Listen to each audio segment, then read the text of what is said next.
My students submitted the most disturbing living history project I've ever seen. Posted by Gretel Cat. One of my least favorite parts about being a middle school history teacher is the bullshit living history assignments we give at the end of every school year. Kids are supposed to sit with their grandparents and videotape, voice record, or transcribe their oldest memories for posterity and for an easy way to bring up their GPA. I have been doing this for 17 years, and when I collected the projects this time around, I assumed they would be as dull, if not duller than usual. This had not been a particularly bright class. So I went home, poured myself a glass of wine, and prepared for a long night of I only owned 2 pairs of pants when I was your age, and my brother got beat with a newspaper for hitting a baseball into a neighbor's yard. And of course, these projects were peppered with innocent, old person comments that were so horribly sexist and racist you just had to laugh. Now, I have a girl in my class whom I will call Olivia. She was pudgy, quiet, and proved herself a consistent B student.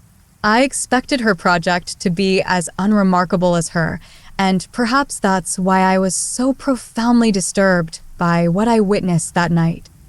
Olivia had submitted 2 discs for some reason, so I began with the one marked interview. My screen hiccuped twice before a grainy image of a living room came into view. The place was a hoarder's hell. Olivia was curled up in an armchair clutching a notebook and looking like a scared animal.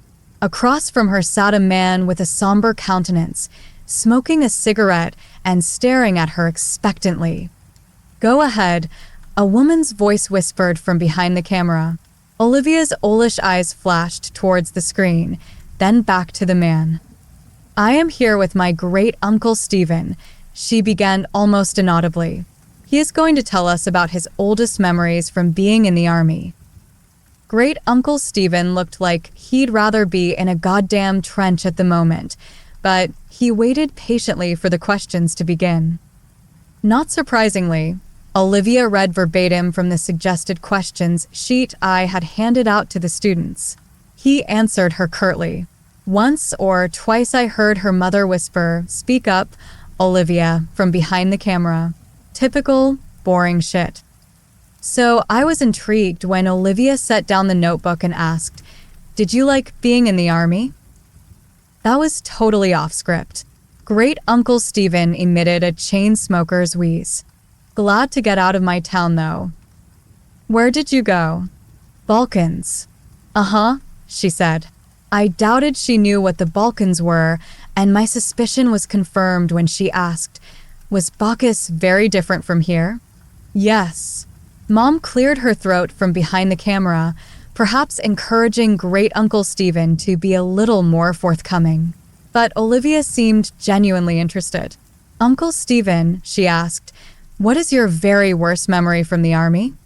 The old man crushed his cigarette in the ashtray and then slowly lifted himself out of his chair. "I'll be back," he mumbled. The camera cut off. When the screen flashed back on, everything was the same except Great-uncle Stephen had several pieces of paper in plastic sleeves laid atop all the crap sitting on his coffee table. One he held in his hand. "I was a kid when I enlisted," he said, looking at Olivia. "Your brother's age," he told her. Olivia nodded. "I never saw combat. Both of my deployments were to cities in Eastern Europe that had been destroyed by civil wars. Everything was a mess." Great-uncle Stephen sighed and looked at his paper. "My unit was assigned to a school that had been obliterated by all the violence. Broken windows, caved-in rooms, and for some reason, the part that got to me the most was that the school had been like this for years before we got there. No one had lifted a finger to fix it.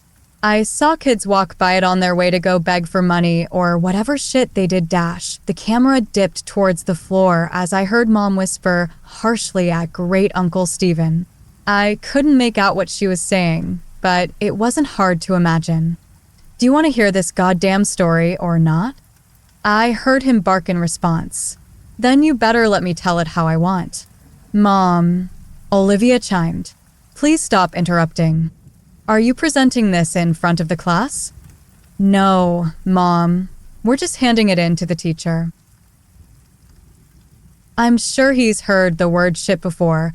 Great Uncle Stephen contributed helpfully. I wasn't a he, as a matter of fact, but other than that, the statement was accurate. The camera was lifted, and after a couple of blurry focus adjustments, the shot was the same as before. I'm talking too much anyway, he grumbled. He lifted the piece of paper in his hand close to his face. In the basement, I found this letter. I didn't know what it said, but I had a buddy of mine translate it. So I'm gonna read it now, and then I'll tell you what I saw in that basement. A chill ran down my spine. Mom zoomed in to Great Uncle Stephen and his letter. His palsied hands trembled as he held up the paper. This is what he read. Dear Sir, I never loved my country. So many of these skirmishes are born from patriotism, a power struggle for the shards of a once great empire, but I do not care what name my home has on a map. This fighting is senseless, and I stay as far away from it as I can. It was not these attacks and disorganized violence that took the lives of my wife and child. It was an illness. Mercifully, it happened quickly for the baby. Nadia suffered for longer. I watched in horror knowing I could do nothing for them. My only solace is that I was there for them every step of the way.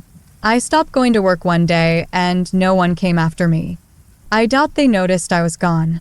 Since the school was simply across a field, visible from my window, it would have been easy to go for a few hours each day and come home quickly to care for them. But what was the point? All I did was clean the floors. I was as useless to the world as I was to my family. I tried to take Nadia to the hospital, but the journey was too long and taxing. I brought her home, and she died that night. After Nadia and the baby were gone, well, I don't remember much. I didn't leave my hovel, barely ate and slept, thought many times of taking my own life. Tempting though it was, I felt paralyzed by my own helplessness. The one thing that kept me sane was my radio. I never turned it off once. Even though I didn't listen to the words being said, in fact, the channel I got the clearest was in English, I think, which I don't speak a lick of. But the voices, the music, and the true knowledge that life existed beyond this violent city sustained me. I have no idea how long passed before I saw the light of day again. I was dizzy from hunger, so finding food was my priority. My radio came with me, of course. Since I first holed myself up, it has gone everywhere with me. It talks to me as I sleep and as I wake. I don't know what it's saying, but I know I would die without it. Once I had some water and food, it occurred to me that the only thing left to do was go back to work. So I did. The following morning, I simply returned to the school where I was a janitor and got back to work. Nobody made a big deal out of it. Like I said, Nadia had been sick for a long time, and those who worked at the school knew it.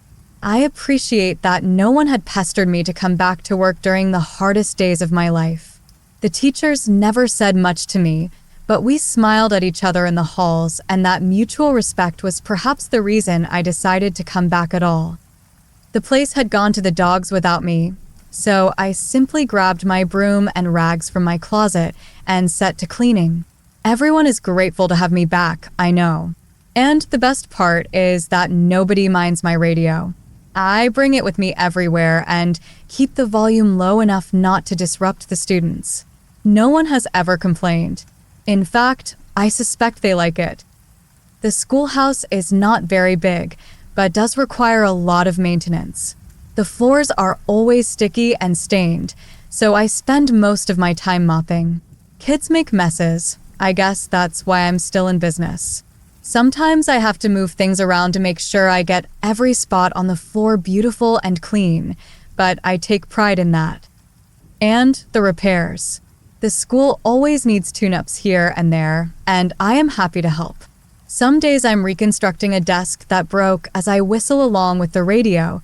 Other times I handle more serious, structural issues. Days when I have work like this, I feel truly instrumental, like a cog in a larger machine. How could this school survive without me?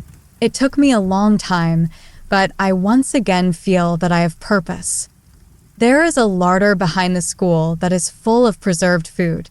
In lieu of payment, I am allowed to take as much food as I need. That arrangement is fine. What would I do with money anyway? I used to bring the food back to my home, just one field away from the school, but when I started sleeping in the basement, no one seemed to notice. This school is special to me, and I cannot leave it unguarded. When I am besieged with memories of my wife and baby, I turn up the volume on the radio to drown out such thoughts. It works for me every time, except this morning. Because this morning, I woke up to dead silence. I frantically examined the radio to see what had happened. I honestly cannot tell you how many days in a row I have been using it. Did it simply live out its life and die naturally? I have spent the entire day trying to fix it. Most of this time, I have been crying. I am losing my mind without it. I have given myself until sundown. If I cannot fix it by then, I am going to take my life. I am writing this because the sunlight is starting to die and I know what my fate shall be. I have thought about taking one last walk through the halls of my school, saying goodbye to the students and teachers. I know I will be missed, but I cannot bring myself to leave this room. I cannot go anywhere knowing that my radio is dead in here. There are no more tears in me. It feels like I can't catch my breath. I vomited what little food I had in my stomach, and I am growing dizzy again, like I did after Nadia died. I am not long for this world. But before I take my life, I have closed the door to this room and stuck a chair beneath the handle. It is the only room in the basement and has a small casement that lets in just enough light for me to see what I am doing. If anyone is kind enough to come looking for me, they should not be met with this gruesome sight. Perhaps they will see the door is blocked, smell my rotting body, and simply forget I ever existed. But I have placed both my radio and this note outside the door. Kind sir, if you are reading this, I have one humble request. Please fix it. Save my radio. It did not deserve to die in its sleep, and I am ashamed that I cannot revive it. Now I am ready to join Nadia and little Ludmila in heaven.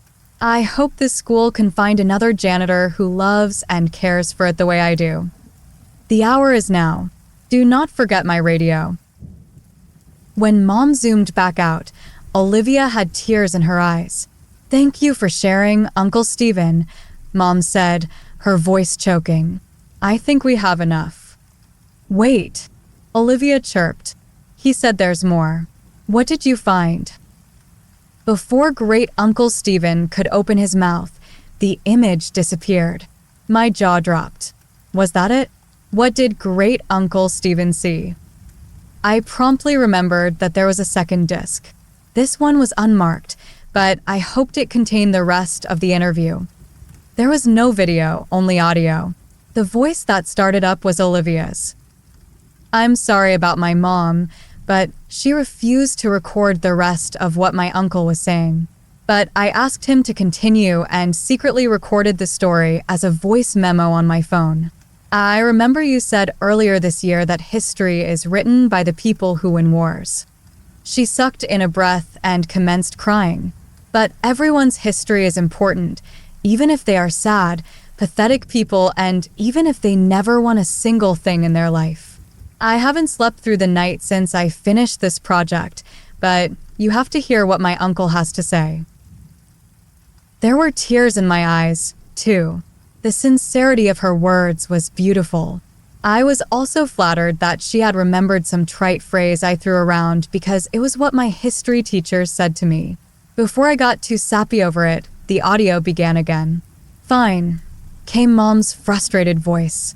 If you want to hear the rest of the story, fine, but this is not appropriate for a school project. Let me finish. Great Uncle Stephen snapped. If it's too much for you, help yourself to a snack in the kitchen. But Olivia wants to know what happened. I heard her mother mumble something and walk away. Olivia and her uncle were alone. I imagined her looking at him expectantly. So, did you find the radio? Or did it get ruined when the school got blown up? He rasped, and I heard the distinct click of a lighter. That letter, he began slowly, had a date on it. What date? She inquired hungrily. It was dated 2 weeks before we started rebuilding the school. Didn't you say the school had been destroyed like 2 years ago? Yes, replied Great Uncle Stephen. It had been. There was silence as I felt goosebumps on my arms. The images that came to my mind were almost too overwhelming to express, but Great Uncle Stephen put them into words effortlessly. Clearly, he had spent his whole life thinking about it. This man, this Stanislav, went to a vandalized, falling apart schoolhouse and cleaned up blood and rubble like it was spilled drinks and dust. He smiled at dead bodies in the hallway and believed they were smiling back at him because they liked his radio. He moved around corpses so he could sweep the ground under them. The roof was half collapsed, so when it rained, he must have gotten soaking wet but was so oblivious that he didn't even feel a thing. I could hear Olivia crying steadily. I found the larder he was talking about. It was all pickled, preserved food that probably tasted like shit. Most of the stuff was moldy. Did you see the dead body? Yes, hanging from the ceiling, but still amazingly lifelike. He wasn't rotting away. This hadn't happened years ago.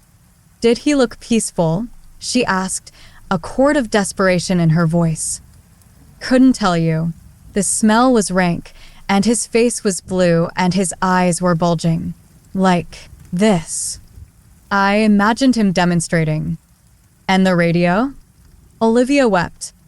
I heard Great Uncle Stephen take a long drag of his cigarette. It was there, all right. And it was still on.